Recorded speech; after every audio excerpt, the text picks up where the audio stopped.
합니다. 하나님 말씀입니다. 에베소서 6장 4절 말씀입니다.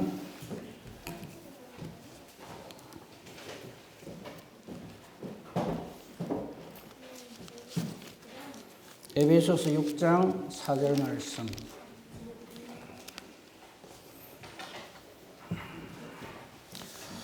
우리가 같이 합독하도록 하겠습니다. 에베소서 6장 4절입니다. 같이 읽겠습니다. 시작. 또 아비들아 이 자녀를 노엽게 하지 말고 오직 주의 교훈과 훈계로 양육하라. 아멘.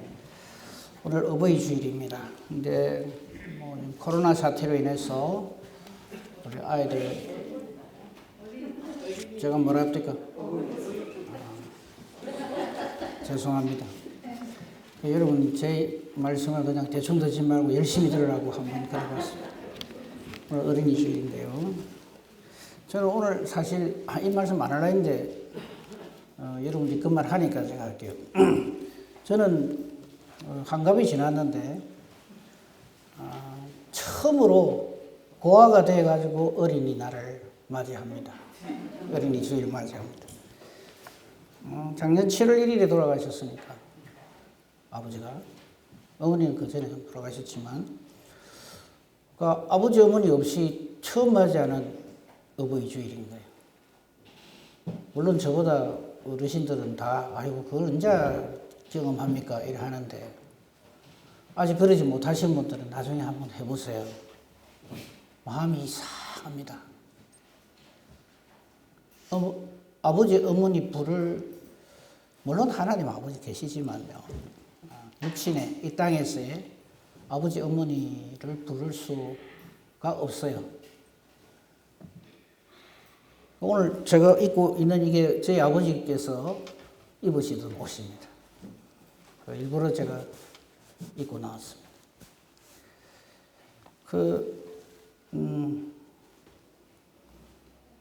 이상하게 오늘 아버지 어머니가 많이 보고 싶었습니다. 아침에.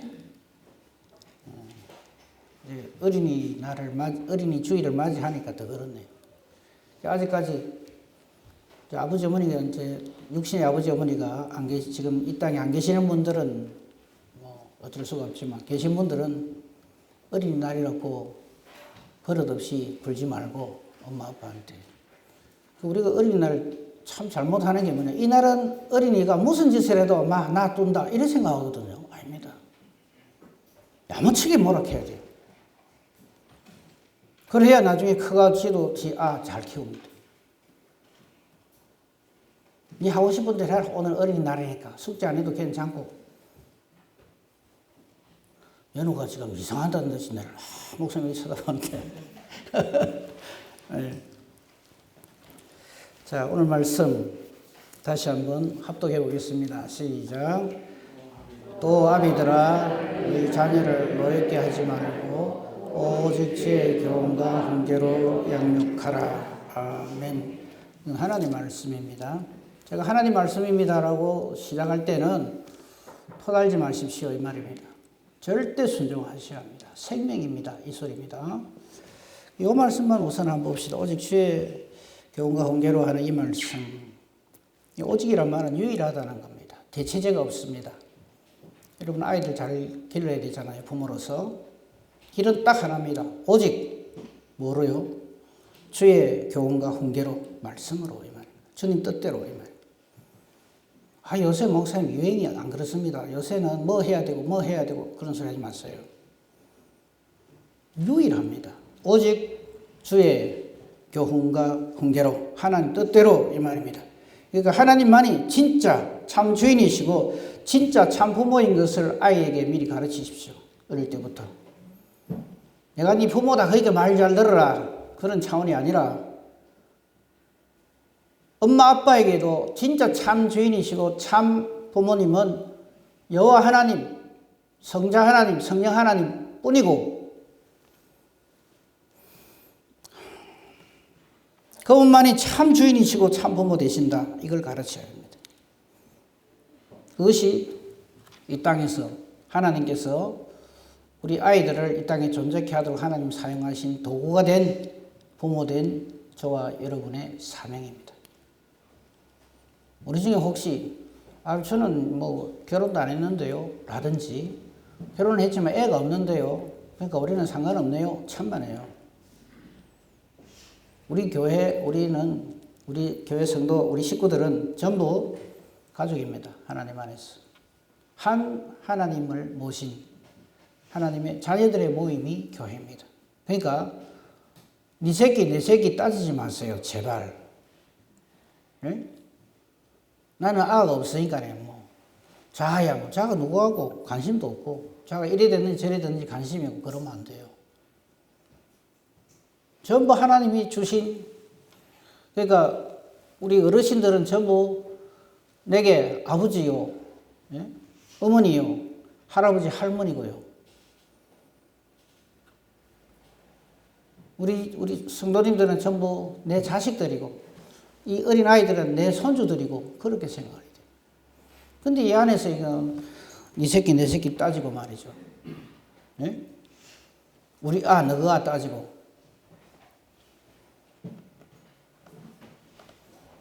그러니까 모든 진리는 그게 깊은 하나님의 뜻이 있습니다. 그걸 깨달아 알고 이 절기를 통하여서 내가 하나님 앞에 무엇이 잘못되었는가 하는 것을 살펴야 한다 이 말씀입니다. 이 어린이 주일이니까 오늘은 네 마음대로 해도 괜찮다 아무 말도 안 한다 목사님도 별말 안 할게야 떠들고 찍고 까불어라 이런 날이 아니다. 그냥 다들 아시리라 생각을 합니다. 자 오늘은 에베소 6장 4절 말씀 가운데서 말씀을 가지고 성경의 한 인물을 좀 집중적으로 좀 말씀을 드리려고 합니다. 누구냐 하면요. 마가라고 하는 사람. 마가라고 하는 사람, 마가 요한이라고도 우리가 하는데, 그 마가복음을 기록한 사람 있죠. 복음서 4개 중에 마가복음을 기록한 마태, 마가를 지게 그 마가복음을 기록한 사람. 이 사람에 대해서 좀 말씀을 드리려고 합니다. 이 마가라고 하는 사람, 마가복음이라고 그러죠. 그래서 이 복음서를. 이 사람이 누구나 다 마찬가지겠습니다만 처음부터 상당히 괜찮은 하나님의 사람이었나? 아닙니다. 아주 그냥 고집 세고 자기 중심적이고 이기적이고 자기밖에 모르는 외골수 이런 사람이었어요. 이 사람이 어떻게 해서 마가복음을 기록하는 사람이 됐는가 하는 것을 살핌으로써 그 마가 요한의 그 부모님이 어떤 사람이며 그 마가 요한의 부모님이 어떻게 이 마가를 위해서 마가 요한을 위해서 기도하고 하나님께 맡겼는가 하는 것을 통해서 이 어린이 주일에 하나님께서 우리에게 맡겨주신 이 귀한 생명, 천하보다 우주보다 귀한 이 생명들을 어떻게 우리가 하나님의 심령으로 붙들어야 하는가 하는 것을 좀 생각해 보도록 하겠습니다. 우선 이 마가복음은요, 자 보세요. 복음서가 네 복음서가 있잖아요. 마태복음, 마가복음, 누가복음, 요한복음. 그죠? 근데 이 네 분 중에 마태는 예수님 제자죠. 세리마태. 그죠? 그 다음에 요한도. 그죠? 베드로, 야고보, 요한 할지 그 요한이니까 예수님 제자입니다. 누가는 여러분 잘 아시다시피 사도행전도 기록하고 누가복음도 기록한.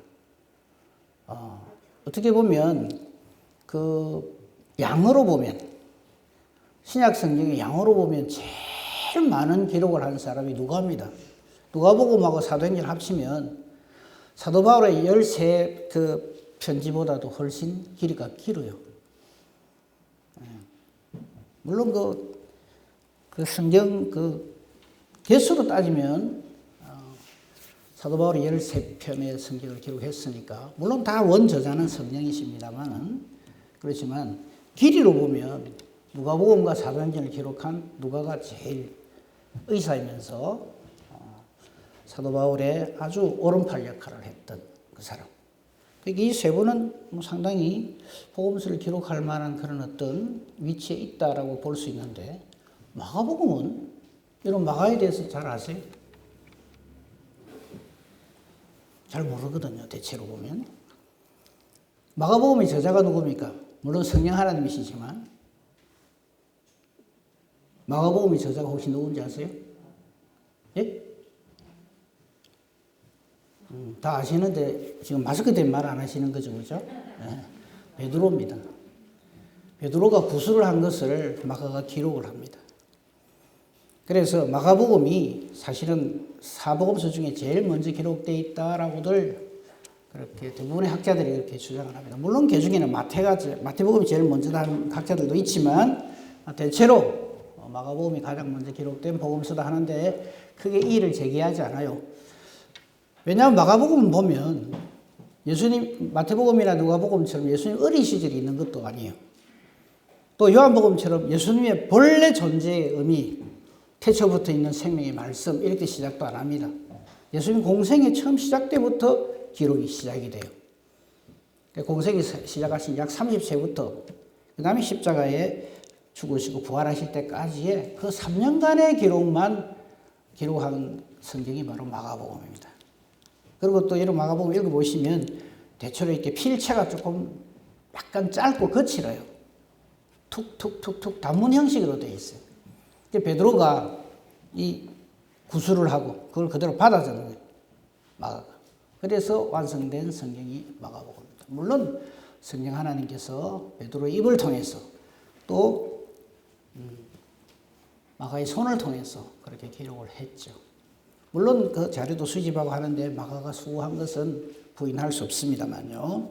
아무튼 이런 복음서를, 사복음서 중에 하나를 기록할 만한 이 마가가 처음에는 어떤 사람이었냐. 이 마가가 맨 처음에 등장하는 것은 사도행전입니다. 여러분 사도행전 13장 볼까요? 사도행전 13장.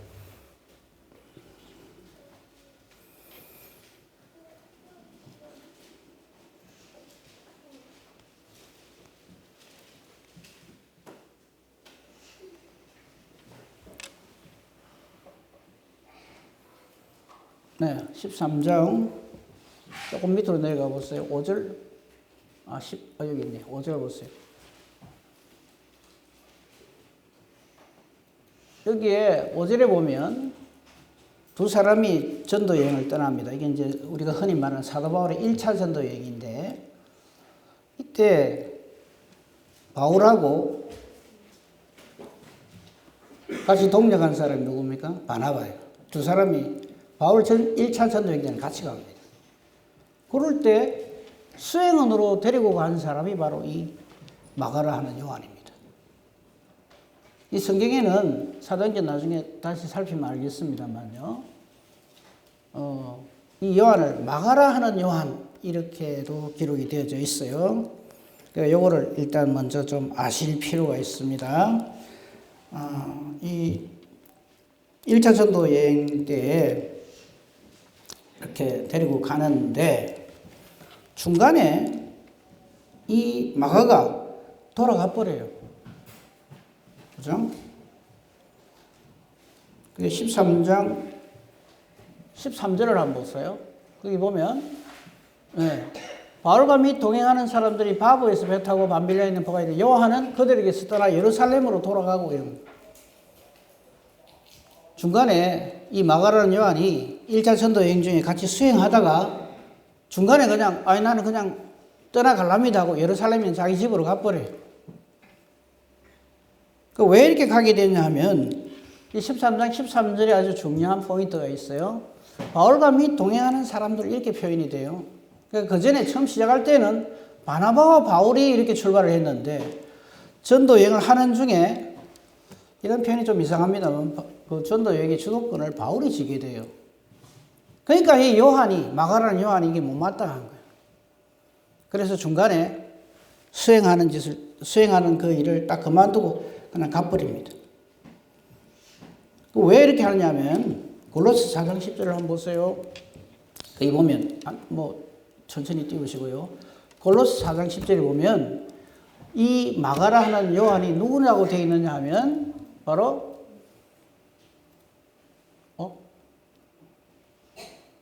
4장 10절 거기 뭐 뭐라고 되어 있어요? 바나바의 생질 이렇게 되어 있어요. 바나바의 조카입니다. 이 마가 요한이. 마가복음을 기록한 이 마가 요한이 바나바의 조카예요. 그러니까 뭐 삼촌이 되는지 뭐 어디가 누가 되는지 모르지만 하여튼 외삼촌이 되는지 모르지만은 처음 1차 전도여행 시작할 때는 이 바나바가 주도권을 쥐고 있어서 열심히 했지만 중간에 바울이 딱 주도권을 잡으니까 손 탁 놓고 가버린 사람. 요즘 애들 까칠하다 그러는데 굉장히 까칠하죠. 지금 이게 복음 전하는 전도 여행을 같이 하는데 삼촌이 주도권 안 쥐고 엉뚱한 바울이 주도권을 딱 쥐니까 손 탁 놓고 나는 갑니다. 가버린 사람. 보통 성질이 깐깐한 사람이 아니라는 걸 알 수가 있어. 자기 주장이 아주 뚜렷하고. 근데 요즘 젊은 어머니들이 그래 하죠. 아이고, 목사님 요새 아들요, 말 안 듣습니다. 얼마나 자기 주장이 강하고 까칠한. 처음부터 그렇거든요. 우리 아만 그런 게 아니고, 요즘 애들이 특별히 그런 거 아니고, 원래 애들이 다 그렇습니다. 쟤밖에 몰라요. 여러분 착각하시면 안 돼요. 혹시 우리 아가 천재인가 이렇게 착각하면 안 되고 또 우리 아가 유난히 별나다 이렇게 착각하면 안 됩니다. 사람은 다 똑같습니다. 거기서 거기.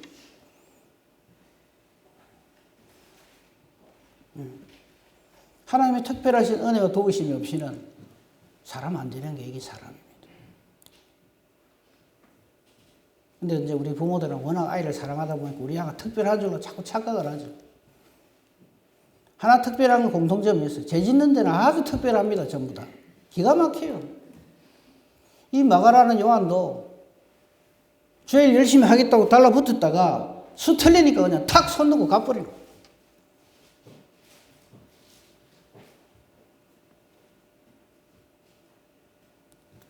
이 바람에 나중에요. 어떤 일이 벌어지는가 하면 2차 선교 여행을 바울과 바나바가 떠나려고 한 그때에 이 바나바가 자기 조카 이 요한을 이 말썽을 부리고 중간에 휙 떠나갔던 이 요한을 또 데리고 갈라 합니다.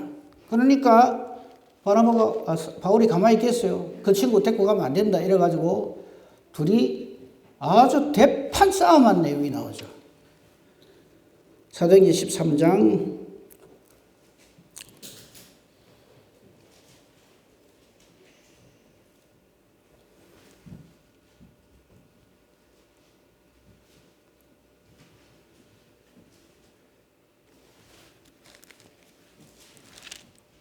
몇 장이죠? 몇 절이죠?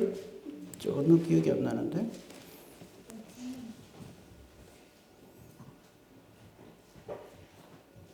조금만 기다려 주세요.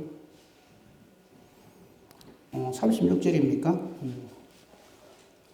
36절부터 보면 41절 아닌데.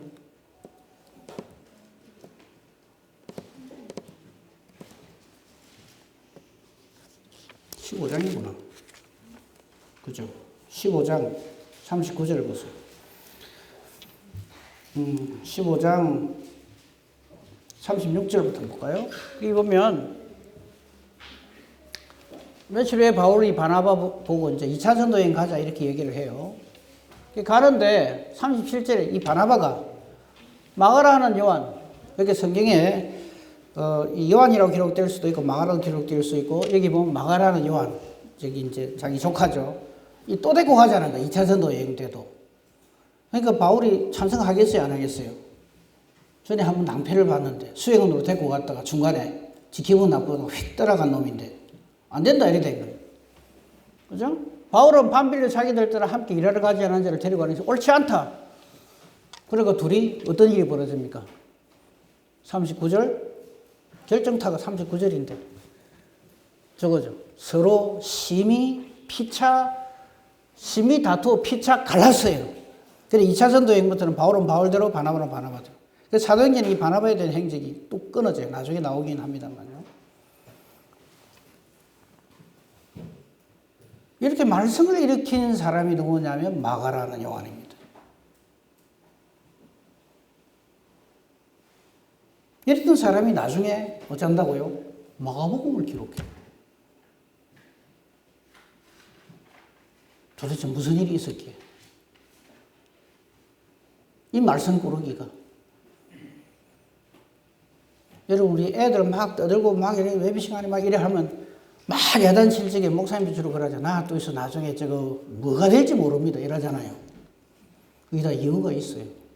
이거 다 염두에 두고 하는 거예요. 사도들의 전도 여행을 엉망으로 만든 이 마가 요한이 나중에 마가복음을 기록해요. 심지어 자, 이 부분 한번 찾아봅시다. 골로새 4장 10절을 한번 보세요. 골로새서는 여러분 잘 아시다시피 사도 바울의 옥중 서신입니다. 감옥에서 쓴 글인데 거기에 4장 10절에 나와 함께 같이 아리스도가와 바나바의 생질 마가와 이래놓고 마가에 대해서 특별하게 한 줄 더 보탭니다. 이 마가에 대하여 너희가 명을 받았으면 그가 이러거든 어쩌라고요? 영접하라. 딱 요런 게 있으면 어쩌겠어요? 바나바의 조카 마가 이놈 새끼 오거든. 이 골치 아픈 놈이니까 내를 대신해서 복수를 해다오라든지 좀 이렇게 따끔한 맛을 보여주라든지 이래 하는 게 이 보통의 인지상정인데 그러지 않아요. 그의 옥중서신에 마가를 거명하면서 바나바의 생지를 밝히면서 이 마가에 대해서 너희가 명을 받았음에 그가 이러거든 그를 영접하라. 하나님의 이름으로 잘 대접하라. 이렇게 이야기를 합니다.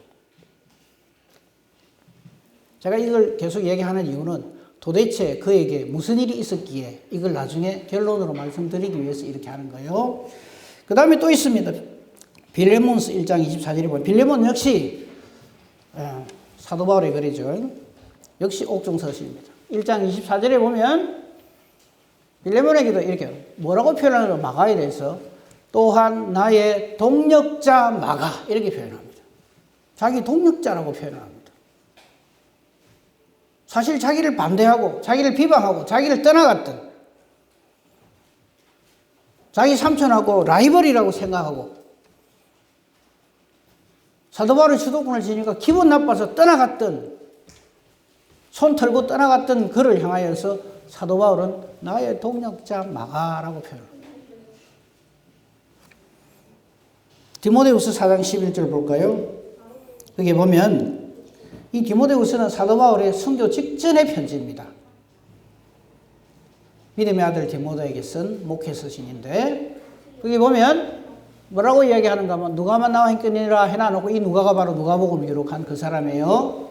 누가만 나와 함께니까 네가 올 때에 마가를 즉 마가라는 요한을 이제는 자기를 아주 힘들게 했던 그 마가를 데리고 오라 해놔놓고 그 다음 뭐라 그래요? 그가 나의 일에 유익하다 이렇게 얘기해요. 사람 많이 변했죠. 그죠? 마가 요한. 그래서 마가복음을 기록한다고요.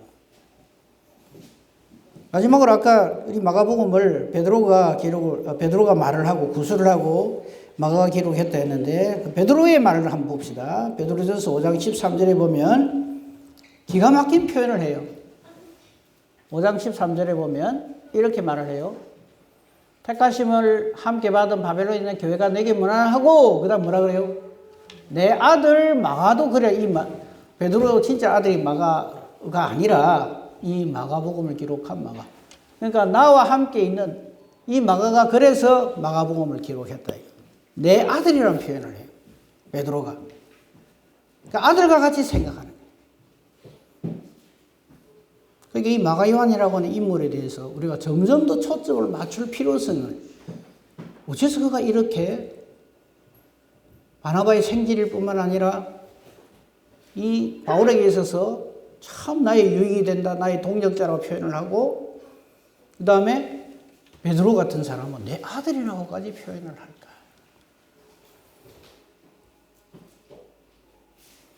나의 이 궁금함이 여러분도 같은 그런 궁금함이 되기를 바랍니다. 무슨 일이 거기에 있었기에. 자, 그럼 한번 살펴봅시다. 이제 거의 결론이다시피 한데요. 이 마가 요한, 바나바의 생진인데 이 사람의 집이 어딜까요? 집. 주민등록지. 예루살렘이. 왜? 아까 일 딱 터지니까 어디로 돌아갔다 그럽니까? 예루살렘으로 돌아갔다. 이게 하나의 단서가 돼요. 여기서 제가 질문을 탁 하면 여러분들이 할 거예요. 성령이 임하는 데를 우리가 뭐라고 부릅니까? 마가의 다락방. 바로 그 마가입니다.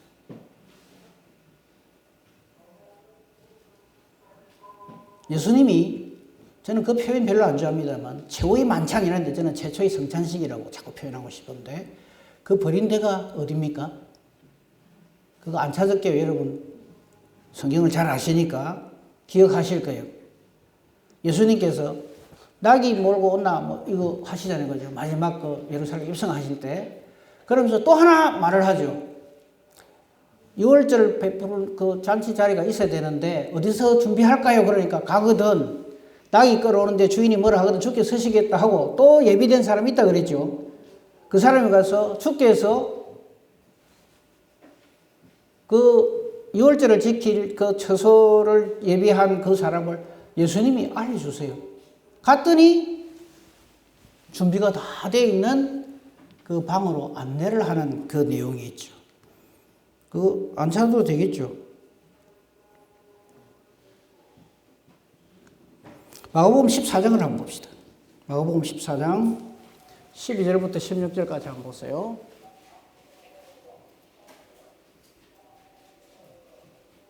유월절, 그죠?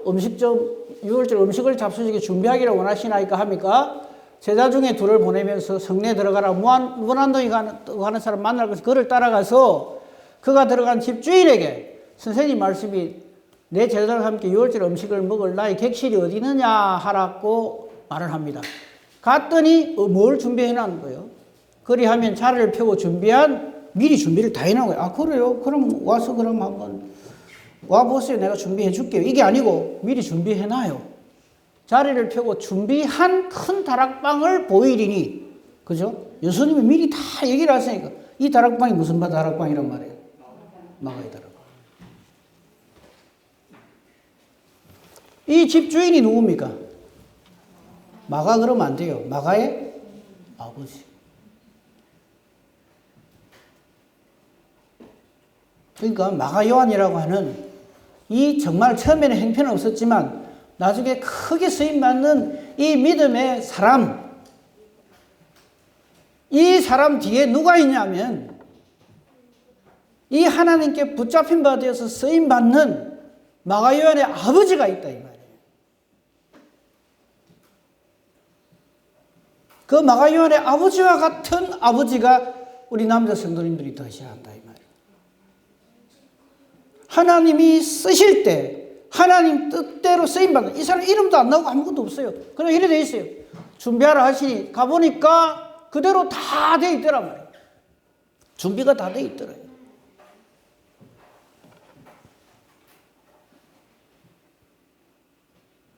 그런데 우리는 그 다락방을 뭐라고 부른다고요? 아까도 우리 봤죠? 마가의 다락방.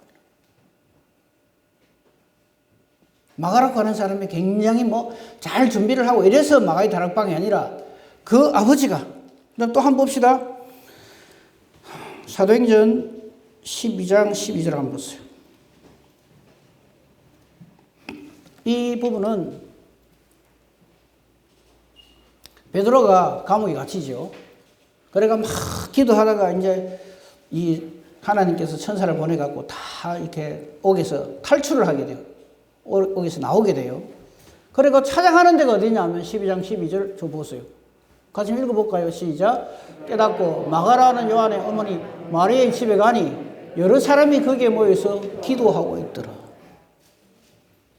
어딘지 아시겠죠? 첫 유월절 예수님이 최후의 만찬 베푸신 그 자리. 이제 아마 이 당시에는 아마 마가 요한의 아버지가 아마 돌아가셨는지는 모르겠습니다만 요한의 어머니 마리아의 집에 가서 거기서 사람들이 간절히 기도하는 그 장소. 그리고 결정타가 뭡니까? 사도행전 1장 13절을 한번 보세요. 사도행전 1장 13절 보세요. 들어가 그들이 요한은 다락방으로 올라가니, 그죠? 제자들이 요한은 그 다락방으로 올라가니까 거기에 베드로, 요한, 야고보 쫙 다 있는 거예요. 다 거기 있어서 뭐 하고 있습니까? 여자들과 예수의 어머니 마리아까지도 예수의 아우들과 더불어 마음을 가져 오로지 기도에 힘쓰는 거예요. 이게 바로 그 유명한 예루살렘의 마가의 다락방. 여기에 뭐가 임해요? 성령이.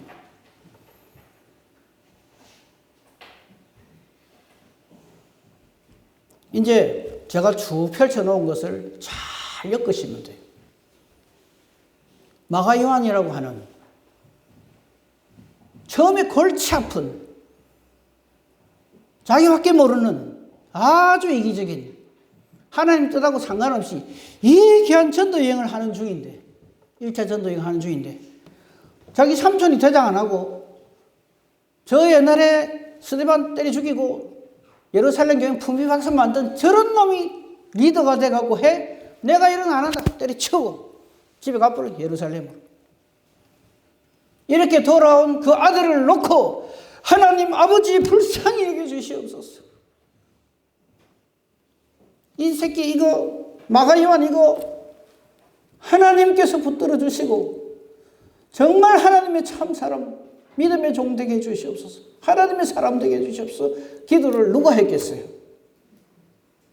마가의 아버지, 마가의 어머니.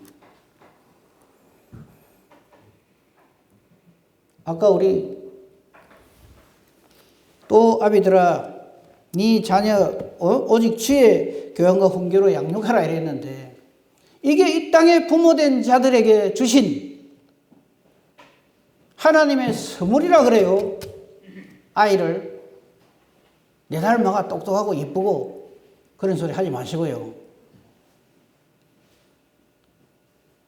안 예쁜 지새끼가 어디 있어요? 다 예쁘지. 이게 하나님이 주신 선물이란 말이에요. 뭐 때문에 주셨겠어요? 오직 주의 교훈과 훈계로 양육하라고 주신 거예요.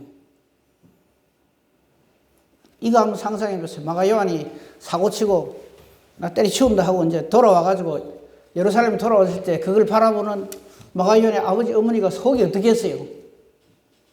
뒤집어지지요. 근데 그 어쨌다는 말은 없어요. 뭐 했겠어요? 그 두 사람이. 이거는 오직 주의 교훈과 훈계로 양육하고 머리 큰 놈이 말 듣겠어요? 아마 떠나갈라 할 적에 그 삼촌인 바나바가 얼마나 잡았겠어요? 니 그러면 안 된다. 니 그러면 안 된다. 그 말도 안 듣는데. 근데 이 아이를 위해서 그 아버지 어머니가 피눈물을 흘리며 기도하는 거예요. 변화는 누가 시켜줍니까? 내가 기도 열심히 했어요. 착각하시면 안 됩니다. 성령이 역사하시네. 성령이 그 집에 임하시네. 완전히 뒤집어지는 거예요. 아마 그 자리에 마가도 있었을 거예요. 그리고 어쨌다는 내용은 없습니다만 그 결과가 아까 우리 봤던 것처럼 골로새 4장 10절, 빌레몬 1장 24절, 디모데후서 4장 15절, 베드로전서 5장 13절 기록된 것처럼 그를 영접해라. 나의 동력자다. 내 아들이다. 이렇게 변화가 됩니다. 그 변화시키는 힘, 근거, 동력이 뭐냐? 오직 주의 교훈과 훈계로 이 자식을 위하여 아예 기도 처소로 내놨잖아요. 저들의 큰 방을, 마가 요한의 다락방을 내놓고 거기서 하나님 앞에 피눈물을 흘리며 그 부모가 기도했다. 그게 이 말씀 속에 빼곡히 감춰져 있고 담겨져 있어요. 어린이 주일 맞으셨어. 우리 아가 그래도 이번에 뭐 어쨌다, 뭐 어디가 상 받아왔다. 얼마나 똑똑한지 몰라. 내 닮아갖고 이래 사지 말고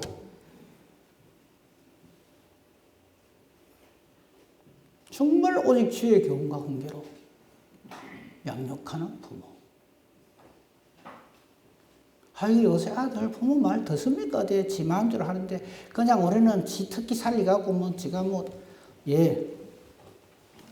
다 좋습니다. 그러나 한 가지 놓치지 말아야 할 것. 기도하는 것. 말씀으로 양육하는 것. 아이들은요, 이 마가요한이 제일 크게 변화된 게 물론 성령이 임하셔서 그렇겠지만은 그 전에 그가 이렇게 변화될 수 있는 기본 토양을 마련한 것은 그 아버지 어머니의 순종과 기도입니다. 그걸 보고 듣고 자라는 거예요. 안 보는 것 같지요? 안 듣는 것 같지요? 여러분, 내가 평소에 하는 말 한마디, 내가 평소에 하는 기도 생활, 이것이 전부 아이들에게 결정적인 영향을 끼칩니다. 절대 여러분, 아무리 기가 차고 힘들고 어려운 일이 있고 억울한 일 당해도 몸된 교회를 비난하거나 못마땅해 하거나 같은 형제들을 원망하거나 그러지 마십시오. 그대로 배웁니다. 그대로 배웁니다. 자식이 잘못되면 그래서 누구 탓입니까? 내 탓입니다.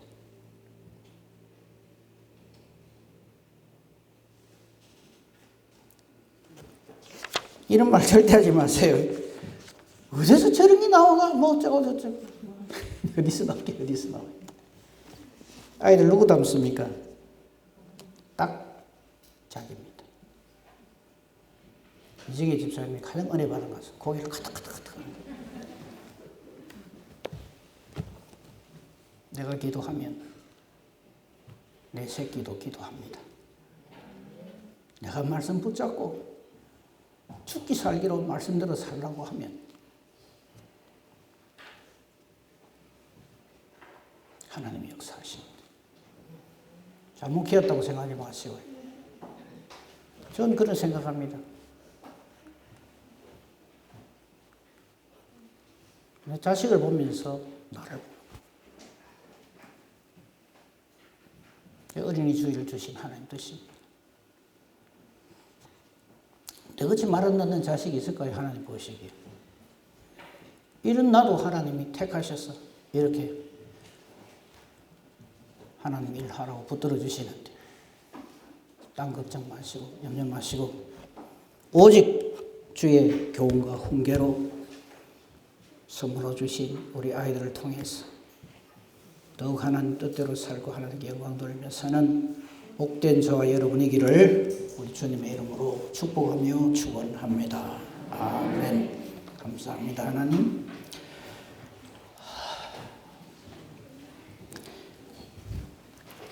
허물과 죄악 덩어리인 저희들입니다. 오죽하면 첫 사람 아담 하와부터 하나님으로부터 끊겨지는 이 죄악의 씨를, 뿌리를 우리는 다 가지고 있습니다. 이런 우리를 하나님이 이처럼 사랑하사 예수님 주셔서 하나님의 자녀가 어떻게 하나님 앞에 살아야 할 것인가 하는 것을 본으로 보여주시고 또 저를 통하여서 우리의 모든 죄의 문제를 해결하시고 하나님 자녀의 권세가 되는 그 엄청난 은혜와 복을 주셨습니다. 이거 뭔지 알고 있는 부모된 우리가 아직도 이를 더디 믿고 불신하는 우리 자녀들을 위하여서 피눈물로 기도하고 주의 말씀으로 양육하고 그리하여 내가 하나님의 자녀인 것처럼 우리 자녀들도 하나님의 자녀가 되는 이 일에 우리 전부를 거는 저희들 되게 하여 주시옵소서. 그리하여 우리 자자손손 하나님만 섬기는 귀한 하나님의 자녀들의 가정으로 연결되어지고 주님 오실 때에 하나님 앞에 감사와 찬송과 영광을 돌리는 우리 샘선에게 모든 믿음의 식구들 되게 하옵소서. 예수님 이름으로 기도합니다. 아멘.